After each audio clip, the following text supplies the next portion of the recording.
Assalomu alaykum hammaga, assalomu alaykum yurtdoshlar. Bu bemorimiz Engi bozordan edingiz, Evet. Engi bozori nerinden edi?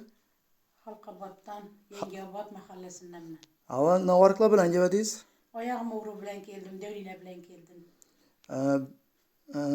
Bugün çan seanssız Xudo xolasa? Bugün 4. seans. 4. seans, o'zgarishlar nechta bo'ldi?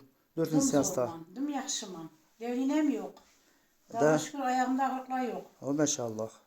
O'zgarishlar yaxshi. Yaxşı Xudoga şükür. Avvalgidan.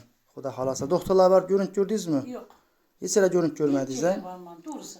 Sho'ra keldingiz, ixlos bilan. İhlas bilen geldim lakin.